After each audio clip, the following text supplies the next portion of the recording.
Baik, selamat malam teman-teman Serta Consulting A2. Perkenalkan kita dari kelompok 5 dan selamat malam juga Pak Ruza selaku PJMK dari Serta Consulting. Kita dari kelompok 5 pada hari ini kita akan mempresentasikan terkait case 5 dengan judul Plastic Explosive Detection. Next.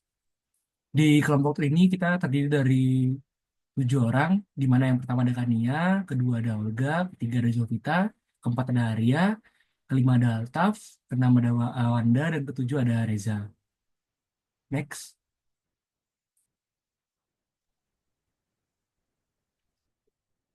Oke, jadi untuk case study kita saat ini eh, seperti ini. Jadi deteksi bahan peledak plastik menjadi semakin krusial setelah tragedi Pump and Flight 103 yang meledak pada 21 Desember tahun 1988. Nah, insiden ini mengungkap kelemahan sistem keamanan konvensional dalam mengidentifikasi bahan peledak yang sulit terdeteksi karena tidak berbau, fleksibel, dan mudah disamarkan. Nah, di sini ada salah satu teknologi yang kini digunakan, yaitu mesin X-ray, yang mana mesin X-ray ini menganalisis komposisi kimia objek dalam koper untuk mendeteksi kemungkinan adanya bahan peledak. Nah, jika pola terdeteksi menyerupai bahan peledak yang telah dikenali, maka koper akan diklasifikasikan sebagai ancaman. Nah, namun efektivitas sistem ini sangat bergantung pada metode klasifikasi yang digunakan. Oleh karena itu, penelitian ini berfokus pada pemilihan metode klasifikasi yang paling optimal guna meningkatkan akurasi deteksi bahan peledak plastik sehingga dapat memperkuat sistem keamanan di bandara dan titik pemeriksaan lainnya.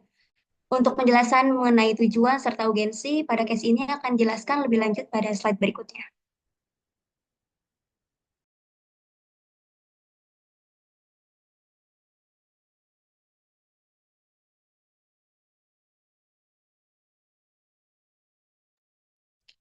Oke, jadi penelitian ini bertujuan untuk meningkatkan akurasi dan keandalan sistem deteksi bahan peledak plastik yang merupakan ancaman serius terhadap keselamatan publik, terutama di bandara dan titik pemeriksaan lainnya.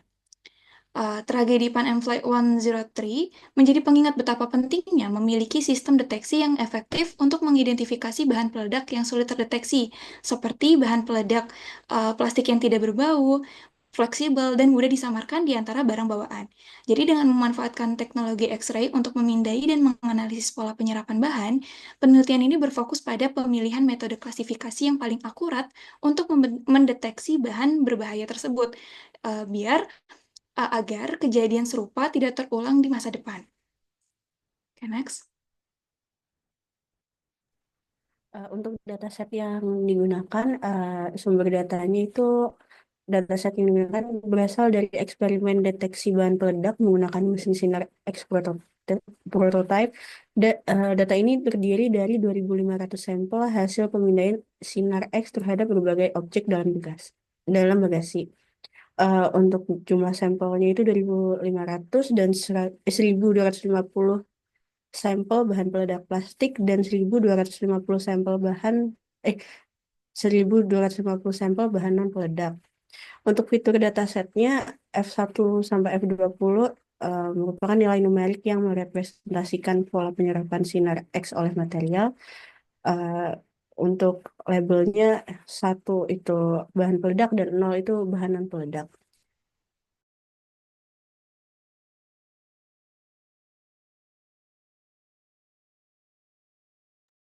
Selanjutnya ada perbandingan dari beberapa metode didapatkan berdasarkan hasil pengujian dilakukan dari segi tingkat kesalahan deteksi dan jumlah false alarm sebagai berikut pada tabel di sebelah kanan. Untuk metodenya, FDA menunjukkan performa terbaik dalam mendeteksi bahan peledak dengan kesalahan paling yang sedikit pada data uji. Kemudian neural networks juga cukup unggul, namun masih cukup buruk pada data pengujian. Jadi metode yang paling terbaik untuk memprediksi bahan peledak adalah FDA.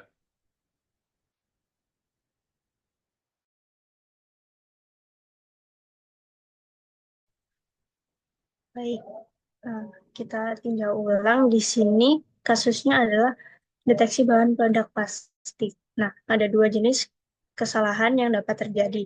Yang pertama ada false positif, di mana sistem mendeteksi bahan peledak, padahal di benda tersebut tidak ada bahan peledak. Yang kedua, ada false negatif, di mana sistem itu gagal mendeteksi bahan peledak yang ada. Nah, jika kita pikirkan ulang, false negatif jauh lebih berbahaya dibandingkan false positif, sehingga model yang dipilih harus meminimalkan false negatif. Nah, seperti yang kita lihat pada tabel perbandingan metode sebelumnya, FDA adalah model yang paling direkomendasikan karena memiliki false negatif 0 dan jumlah kesalahan total yang paling sedikit, yaitu hanya satu kesalahan.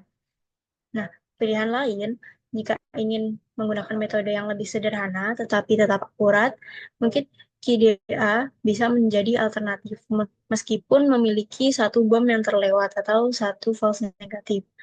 Nah, selanjutnya ada juga neural networks yang bisa dipertimbangkan karena tapi performanya sedikit lebih buruk dibanding FDA. Dan model neural networks ini perlu dituning yang lebih optimal lagi untuk menghasilkan metode terbaik. Baik, next. Baik, selanjutnya dalam upaya kita untuk meningkatkan keamanan dengan deteksi bahan peledak yang cepat dan akurat, model berbasis machine learning dapat menjadi solusi yang potensial. Tapi untuk mencapai performa terbaik dari machine learning ini, kita butuh strategi yang optimal dan tepat untuk menyelesaikan masalahnya. Di mana di bawah ini terdapat tiga strategi. Yang strategi yang pertama adalah optimalisasi dataset dan pre-processing, di mana pada bagian ini kita akan fokus pada peningkatan kualitas data agar model dapat mengenali pola dengan lebih akurat. Beberapa teknik yang dapat dilakukan adalah feature engineering, di mana bagian ini adalah bagian untuk mengekstrak informasi yang lebih relevan dari data yang kita punya. Selanjutnya, kita juga bisa melakukan data augmentation, di mana data augmentation adalah proses yang bertujuan untuk memperbanyak variasi data dan meningkatkan ketahanan model terhadap perbedaan kondisi di dunia nyata. Selain itu, kita juga bisa memanfaatkan normalisasi dan standarisasi, di mana ini memiliki tujuan agar distribusi yang ada dalam data lebih seragam. Dan yang terakhir, pada proses strategi yang pertama adalah reduksi dimensi, di mana reduksi dimensi dapat digunakan untuk mengurangi informasi yang kurang penting tanpa menghilangkan makna dalam data. Dan itu dalam tahap strategi optimalisasi yang kedua, kita memiliki penyempurnaan dan pemilihan model terbaik, di mana dapat dilakukan evaluasi berbagai metode machine learning untuk menemukan pendekatan yang memberikan hasil paling optimal.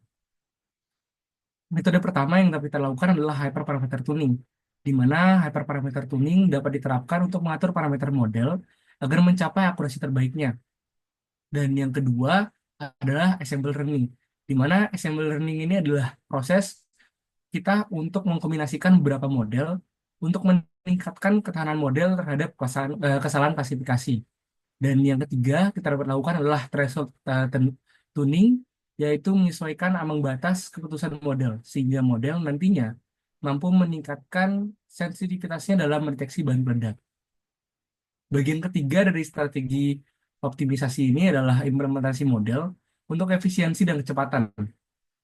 Efisiensi dan kecepatan merupakan faktor penting dalam mendeteksi bahan peledak, karena bahan peledak merupakan bahan yang berbahaya, di mana strategi ini dapat dilakukan dengan optimisasi komputasi. Optimalisasi komputasi dapat dilakukan dengan mengefisiensikan algoritma yang ada dan menggunakan perangkat keras yang sudah didesain khusus untuk melakukan komputasi yang berbasis tinggi, seperti prosesor berbasis AI yang sedang di-develop sekarang, dan juga RTS-RTS yang dapat melakukan processing dengan baik. Selain itu, model juga harus dapat melakukan proses data secara real time, sehingga data yang masuk dapat langsung diproses dalam hitungan detik, di mana ini akan menjadikan solusi yang dapat diandalkan dalam sistem keamanan dalam operasional untuk mendeteksi bahan peledak.